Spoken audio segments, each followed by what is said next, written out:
Good morning 10th class के विद्यार्थियों। अपना चैप्टर नंबर 9 प्रकाश चल रहा था।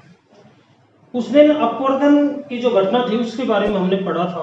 अपवर्तन होता क्या है, एक बार इसको दोबारा से थोड़ा सा हल्का सा रिवाइज करते हैं कि जब प्रकाश की किरण, जैसे मान लीजिए यहाँ पर एक माध्यम है, ये तो अविलंब हो गया,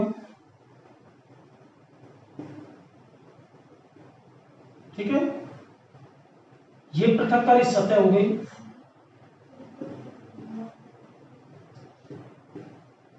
अब मान लीजिए ऊपर तो माध्यम है वायु, जहां कोई माध्यम नहीं होता वहां वायु तो होता ही है, यदि हम पृथ्वीलोक की बात करें। यहां पर माध्यम है जल,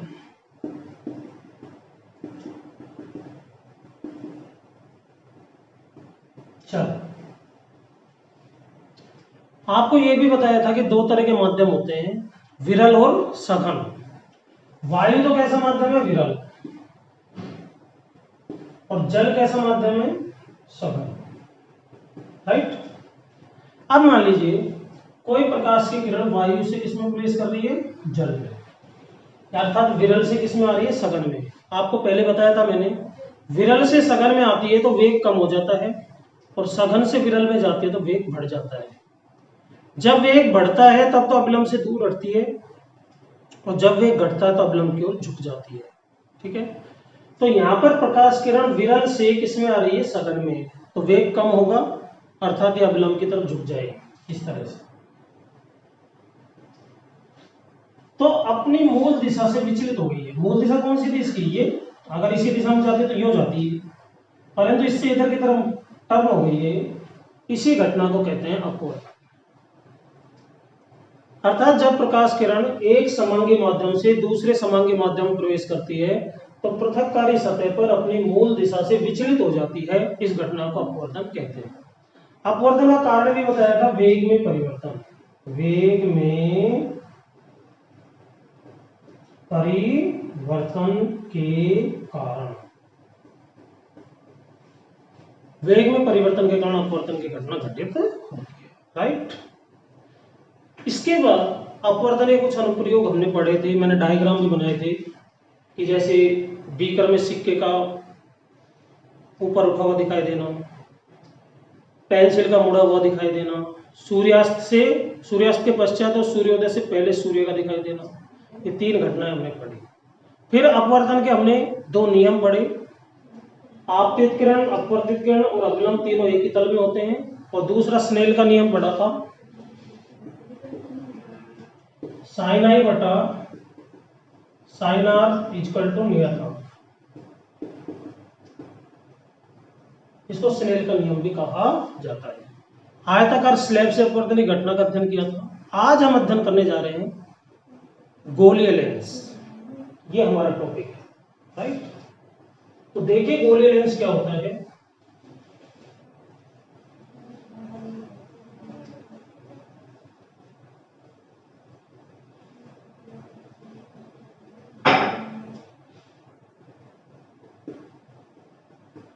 गोलीय लेंस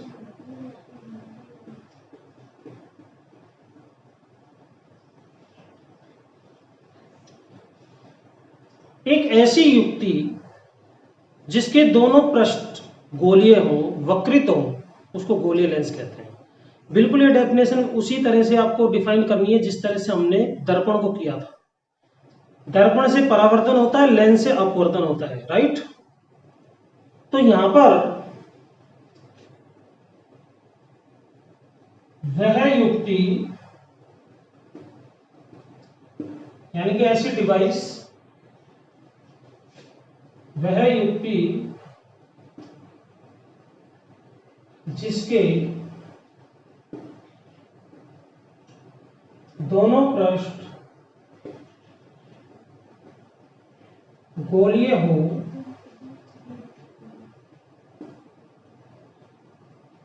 गोलीय दर्पण, सॉरी गोलीय लेंस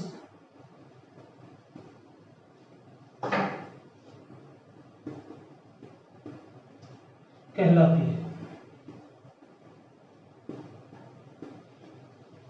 जिसके दोनों पृष्ठ कैसे होने चाहिए, गोलीय, अर्थात वक्रित। गोलीय की जगह वक्रित भी कह सकते हो आप। कैसे कह सकते हो, वक्रित। और वक्रित मतलब पहले भी बताया था, ये सरल रेखा होती है इस तरह से, ठीक है, और ये इस तरह से घुमा देती है, वक्र रेखा कहलाती है। घूम जाए, घुमावदार, वक्र, सीधी, सरल। गोलीय लेंस मुख्य रूप से दो प्रकार के होते हैं। ये मुख्यतः दो प्रकार के होते हैं। कौन कौन से होते हैं देखिए। पहला उत्तल लेंस। अब मैं यहां पर एक चित्र बना रहा हूं उत्तल लेंस का, आपको बताना है उसके अंदर क्या खास बात है, किस तरह से हम उसको परिभाषित करेंगे। देखिए, एक इस तरह से खींच दिया, एक इस तरह से खींच दिया, बीच में लाइनिंग खींचना चाहो तो खींच सकते हो, खाली छोड़ना चाहो तो खाली छोड़ सकते हो। अब बच्चों, ये जो लेंस है इसमें आप देखो, पहले इसका एक पृष्ठ ये है, ये वाला, दूसरा पृष्ठ ये है, कौन सा, ये वाला, ठीक है। ये दोनों ही कैसे हैं, वक्रित, यानी कि गोले के बाद है। अगर हम इसको इस तरह से आगे बढ़ा दें तो गोला बन जाएगा निश्चित रूप से, ये देखो। अगर हम इसको आगे बढ़ा दें तो ये भी क्या बन जाएगा, गोला बन जाएगा। तो ये गोले के ही भाग हैं। अर्थात ऐसी युक्ति जिसके दोनों पृष्ठ गोलीय हों, वक्रित हों, उसको कहा जाता है गोलीय दर्पण। जिसके दोनों पृष्ठ उभरे हुए हों बाहर की तरफ, उसको कहते हैं उत्तल लेंस, और दूसरा होता है अवतल लेंस। अवतल लेंस का देखो,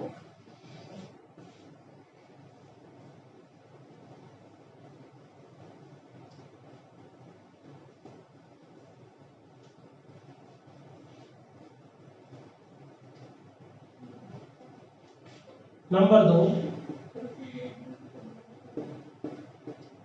अवतल लेंस, ठीक है। तो अवतल लेंस कैसा होता है, इस तरह से, ये धंसा हुआ, ये धंसा हुआ।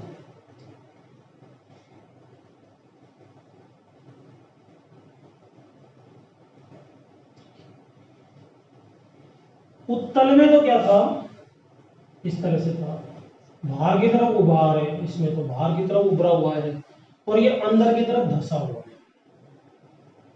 तो जिसके दोनों अपवर्तक पृष्ठ, वक्रित पृष्ठ या गोलीय पृष्ठ अंदर की ओर धंसे होते हैं, ऐसे लेंस को कहा जाता है कौन सा लेंस, अवतल लेंस, राइट। अब हम इससे संबंधित कुछ परिभाषाएं देखते हैं। देखिए,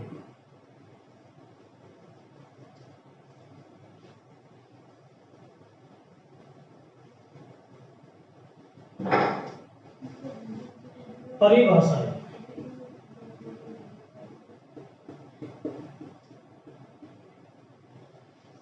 जैसे हमने दर्पण में कुछ परिभाषाएं पढ़ी थी, 6 परिभाषाएं। वक्रता केंद्र, वक्रता त्रिज्या, मुख्य अक्ष, ध्रुव, मुख्य फोकस, फोकस दूरी और द्वारक। उसी तरीके से 6 परिभाषाएं यहां पर है। कौन कौन सी है ध्यान दें। पहली परिभाषा है वक्रता केंद्र एवं वक्रता त्रिज्या।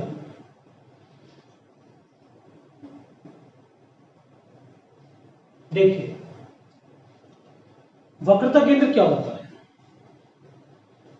हमने यहां पर एक लेंस लिया, कौन सा लेंस है ये, उत्तल, क्योंकि उभरा हुआ है तो हमने उत्तल लेंस ले लिया। इसमें लाइनिंग कर दी, वैसे ही हाईलाइट करने के लिए इसको अच्छा लगे ताकि। अब इसके दोनों वक्र पृष्ठ ये और ये, इनको इसी दिशा में ऐसे आगे बढ़ाया। एक तो ये गोला बन गया, इसको आगे बढ़ाएंगे,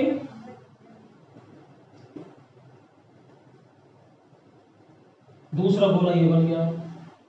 अब देखिए, इस गोले का केंद्र मान लीजिए C1 है, इस गोले का केंद्र मान लीजिए C2 है, तो ये कहलाते हैं वक्रता केंद्र। और यहां से यहां तक की जो डिस्टेंस होती है, दूरी होती है, उसको कहते हैं वक्रता त्रिज्या। क्योंकि इसमें दो है तो इनको शो करेंगे R1 और R2 से। ये R1, ये R2। तो अब परिभाषा कैसे लिखेंगे दोनों की? लेंस के दोनों वक्र पृष्ठों को दो गोलों के भाग माना जा सकता है। लेंस के दोनों वक्रता पृष्ठों को दो गोलों के भाग माना जा सकता है। इन गोलों के केंद्रों को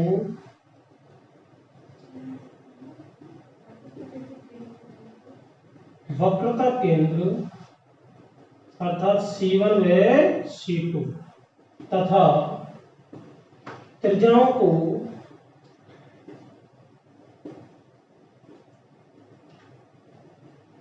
वक्रता त्रिज्या अर्थात R1 व R2 कहते हैं। ध्यान से पढ़े बच्चों, आपको समझ में आ जाएगा कि लेंस है, लेंस के वक्र पृष्ठ है 1 और 2। इसको आगे इसी डायरेक्शन बढ़ाएंगे, एक गोला बन जाएगा। इसको इसी दिशा में बढ़ाएंगे, दूसरा गोला बन जाएगा। इन गोलों के केंद्र को कहा जाता है वक्रता केंद्र और इनकी त्रिज्याओं को कहा जाता है वक्रता त्रिज्या। ठीक है। अब नेक्स्ट डेफिनेशन, इसको ध्यान से देख लेना।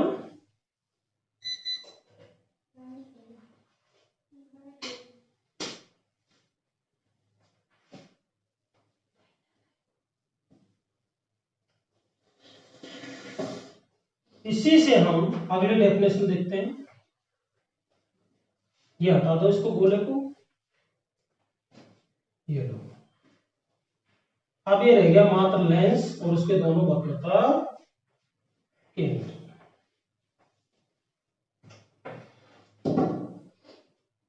अगली जो परिभाषा है उसका नाम है मुख्य अक्ष। नंबर 2, मुख्य अक्ष। मुख्य अक्ष क्या होती है?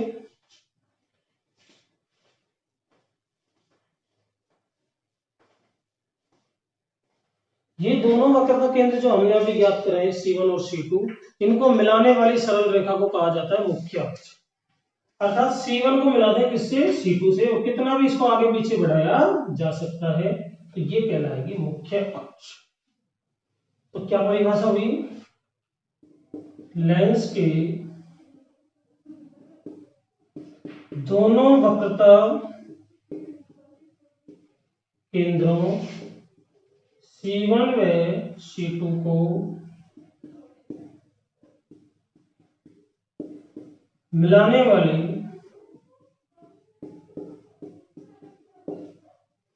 सरल रेखा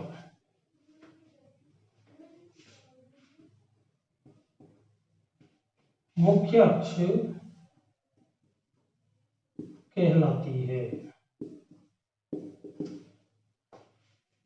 दोनों वक्रता केंद्र C1 और C2 जो हमने ज्ञात किए हैं उनको मिला दो, आगे पीछे बढ़ा दो, तो ऐसी सरल रेखा मुख्य अक्ष कहलाएगी। तो इसमें ये जो लाइन देख रहे हो, ये लाइन मुख्य अक्ष कहलाएगी। राइट, समझ में आ गया होगा। अब हम आगे चलते हैं तीसरी परिभाषा। तीसरी परिभाषा है प्रकाश केंद्र। देखिए, इनकी जरूरत पड़ेगी, अगर ये समझ में आएंगे तभी आप आगे के जो आपके किरण चित्र बनेंगे, रे डायग्राम, वो बना पाओगे। ठीक है। एक एक डेफिनेशन को बड़े ध्यान से देखना भी है, समझना भी है, याद भी करना है। तो तीसरी परिभाषा है प्रकाश केंद्र। इसको O से इंडिकेट करते हैं। ये क्या होता है? दर्पण में तो ध्रुव होता है P, यहां पर प्रकाश केंद्र होता है उसके स्थान पर। ठीक है। तो यहां पर प्रकाश केंद्र की परिभाषा क्या हुई? लेंस के अंदर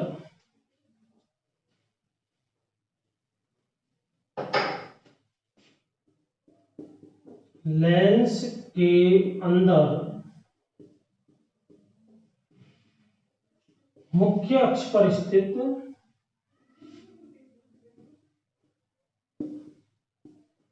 वह बिंदु जिससे गुजरने वाली प्रकाश किरण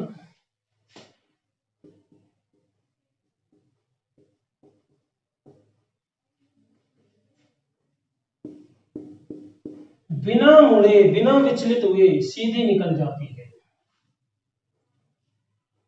जिससे गुजरने वाले प्रकाश की किरण बिना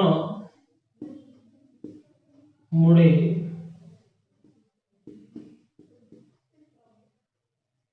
सीधी निकल जाती है।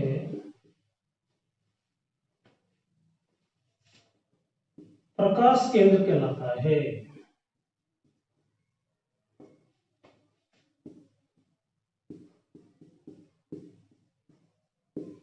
ये इसकी परिभाषा होगी। यानी कि अब देखने ध्यान देने वाली बात यह है कि प्रकाश केंद्र को जब भी आपको परिभाषित करना है तो दो कंडीशन जरूर लिखनी है। यानी कि स्थिति, उसकी पोजीशन कहां पर होगी प्रकाश केंद्र की, तो लेंस के तो अंदर होना चाहिए पहले तो ये। अब लेंस के अंदर तो बिंदु कहीं पर भी हो सकता है, जैसे इनको लाइन को हटा देता हूं मैं। देखिए ध्यान देना, लेंस के अंदर अब केवल यही कंडीशन पर्याप्त नहीं है। लेंस के अंदर तो बिंदु यहां भी हो सकता है, यहां भी हो सकता है, ये प्रकाश केंद्र नहीं हो सकते। लेंस के अंदर कहां पर होना चाहिए, मुख्य अक्ष पर। तो लेंस के अंदर मुख्य अक्ष पर ये जो बीचों बीच में पॉइंट होता है इसको कहते हैं प्रकाश केंद्र O। अब ये भी पर्याप्त नहीं है कि भाई मुख्य अक्ष पर स्थित है, यहां से लेके यहां तक अनंत बिंदु होंगे। तो एक कंडीशन और जोड़िए, बिना मुड़े, जिससे प्रकाश किरण बिना मुड़े सीधी निकल जाती है। ये मेन चीज है। इससे जो प्रकाश की किरण जाएगी वो कहीं पर भी नहीं मुड़ेगी, सीधी निकल जाएगी इस तरह से। ये है प्रकाश केंद्र। तो तीन चीजें लिखनी होगी आपको प्रकाश केंद्र के अंदर। लेंस के अंदर मुख्य अक्ष पर स्थित वह बिंदु जिससे गुजरने वाले प्रकाश की किरण बिना मुड़े सीधी निकल जाती है, उसे कहा जाता है प्रकाश केंद्र। ओके, अब है डेफिनेशन नंबर 4।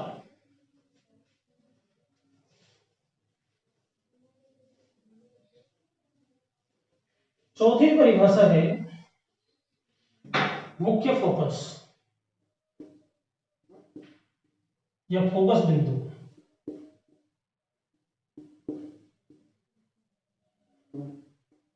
मुख्य फोकस या फोकस बिंदु, इसको कैपिटल एफ से शो करते हैं अपन, दर्पण में भी किया था कैपिटल एफ। लगभग लगभग वही परिभाषा है। क्या है देखिए, ये उत्तल लेंस है, ये मुख्य अक्ष है, ये द्वारक है इसका, और द्वारक इस मुख्य अक्ष को जहां, ये द्वारक इस मुख्य अक्ष को जहां पर काटता है वो होता है प्रकाश केंद्र O। अब जब भी यहां पर कोई वस्तु या ऑब्जेक्ट रखते हैं हम, तो उससे एक प्रकाश की किरण कैसे आती है, सीधी, सॉरी समांतर। मुख्य अक्ष की क्या आती है, समांतर। अब ये जिस बिंदु से गुजरेगी, मुख्य अक्ष पर स्थित इस बिंदु से गुजर रही है, इसी को कहा जाता है क्या, मुख्य फोकस। तो क्या परिभाषा हुई, मुख्य अक्ष के समांतर, मुख्य अक्ष के समांतर आने वाली प्रकाश किरण लेंस से अपवर्तन के पश्चात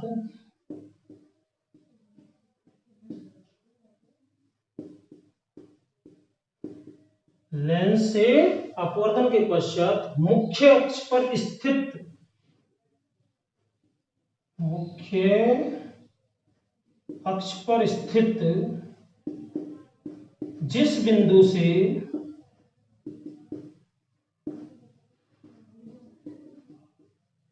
गुजरती है या गुजरती हुई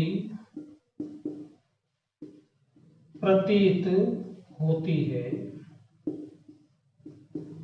उसे कहते हैं मुख्य फोकस है। समझिए, यह मुख्य अक्ष है, इसके समांतर प्रकाश की किरण आ रही है, दर्पण से अपवर्तित हो गई, मुड़ गई, और जिस बिंदु से गुजरेगी मुख्य अक्ष पर स्थित उस बिंदु को कहा जाता है मुख्य फोकस। ठीक है, फोकस दूरी क्या होती है? ये जो प्रकाश केंद्र है और मुख्य फोकस है, इनके बीच की दूरी को कहा जाता है फोकस दूरी। इसको स्मॉल एफ से दर्शाते हैं। ये पांचवी परिभाषा है, फोकस दूरी स्मॉल एफ, यानी कि प्रकाश केंद्र और मुख्य फोकस के बीच की डिस्टेंस दूरी को हम फोकस दूरी कहते हैं। राइट,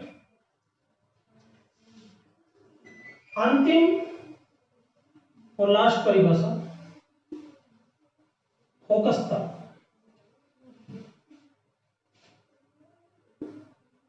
छठा नंबर फोकस तल, फोकल सरफेस, फोकल प्लेन। ये क्या होता है? देखिए, ये मुख्य अक्ष है, ये उत्तल लेंस है, ये इसका मुख्य फोकस है, मान लीजिए एफ। अब ये मुख्य अक्ष है, इसके तो लंबवत होनी चाहिए, फोकस बिंदु से गुजरनी चाहिए। ये जो तल होता है इसको कहा जाता है फोकस तल।